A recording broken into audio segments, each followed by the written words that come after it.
Hello friend, welcome to बेसमा classes. आज का टॉपिक होने जा रहा है हमारा पालन पोषण क्या है, किसे कहते हैं और पैरेटिंग शैली के प्रकार और पालन पोषण के प्रकार। तो देखेंगे हम पालन पोषण क्या है और पैरेटिंग।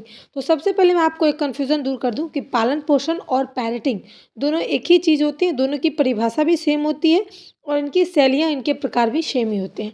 तो चलिए शुरू करते हैं वीडियो को। बाल पालन पोषण की प्रक्रिया निरंतर चलने वाली प्रक्रिया है, या फिर ऐसा भी कह सकते हैं कि पैरेटिंग की जो प्रक्रिया है वो बच्चों में निरंतर चलने वाली प्रक्रिया है।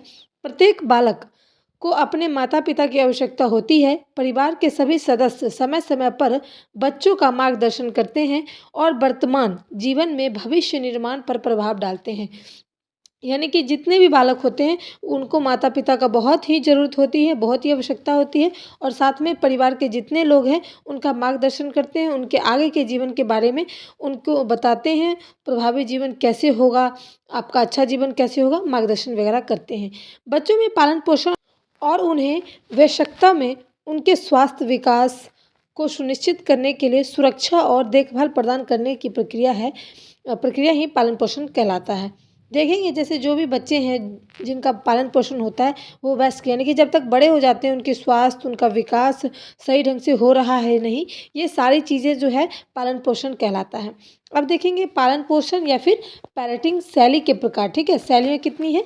तो इसके 4 शैलियाँ हैं। पहला है शतावधि, दूसरा है अनुमोदक, तीसरा अश्वबंधन, 4 नंबर है सकारात्मक या फिर अधिकारिक। अधिकारिक भी कह सकते हैं या फिर इसे पैरेटिंग भी कह सकते हैं। ठीक है, अब हम देखेंगे कि इन शैलियों में मांग और जवाबदेही का स्तर अलग अलग होता है। ठीक है, और शोध से पता चलता है कि अलग अलग पालन पोषण शैलियों का बच्चों के स्वास्थ्य और व्यवहार पर अलग अलग असर भी पड़ता है। यानी कि जो अलग अलग पालन पोषण किए हुए बच्चे हैं उनका अलग व्यवहार होगा, उनके चाल ढाल अलग होंगे, उनका स्वास्थ्य पे अलग होगा, वो कुछ भी खा सकते हैं, कुछ भी पचा लेंगे। लेकिन जो नॉर्मल बच्चा है, जो जिन्होंने बहुत ही नाजुक बना दिया है अपने बच्चे को, उनका बच्चा कैसा होगा? वो हर चीज़ खा के बीमार हो जाता होगा, उनकी देखभाल अच्छी नहीं रही होगी, उनके गार्जियन उसके प्रति कैसे व्यवहार करते होंगे, क्या वो सख्त होंगे या नरम होंगे या कैसे होंगे? इसमें हम यही सब चीज़ चर्चा करेंगे। तो पहला है शतावधि। इस शैलियों में माता-पिता अक्सर सख्त नियम लागू करते हैं। यानी कि जो उनके बच्चे होते हैं, उनको एक रूल बना दिया जाता है, एक नियम बना दिया जाता है, जिसे बच्चे को पालन करना है, और वो नियम जो है वो काफ़ी सख्त होते हैं। ठीक है, और उसके बाद आता है अनुमोदक। ठीक है, अनुमोदक में क्या होता है कि इस शैली में माता पिता सीमा को पार करने पर दंड देने से हिचकिचाते हैं। जैसे कि एक माँ बाप ऐसे होते हैं कि बच्चे ने गलती करी, खूब सारा मारा, खूब पिटाई करी, लेकिन एक माँ बाप ऐसे होते हैं कि बच्चे को दंड देने में हिचकिचाते हैं, है ना? वो चाहते हैं कि गलती तो हो गई है लेकिन इसे हम मारे नहीं, पीटे नहीं, इसको दंड ना दें। तो एक कठोर भी होते हैं और नरम भी होते हैं, जो दंड देने के कारण हिचकिचाते हैं दंड देने में। ठीक है, उसके बाद आता है तीसरा असंबंधन।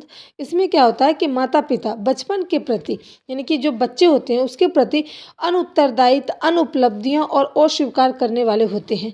इसमें होता है कि माता पिता जो भी हैं वो बच्चे को अनुत्तरदायी, यानी कि उनका कोई उत्तरदायित्व नहीं बनता है बच्चों के प्रति, वो ऐसा व्यवहार करते हैं। अनुपलब्धि, जैसे कि माता पिता होते हुए, बच्चे के होते हुए ऐसा फील कराते हैं कि मेरे पास तो कोई बच्चा ही नहीं है।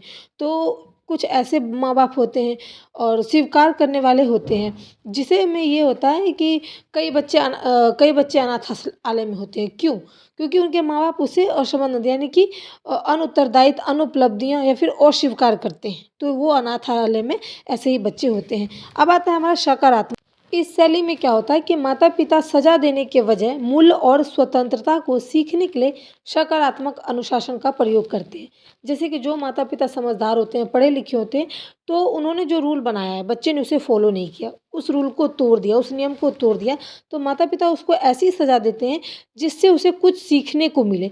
जैसे कि अब वो बच्चा अगर गलती कर दिया, खेल कूद में कोई चीज़ तोड़ दिया, तो माँ बाप क्या कहते हैं कि आपको इस खिलौने से अभी नहीं खेलना है।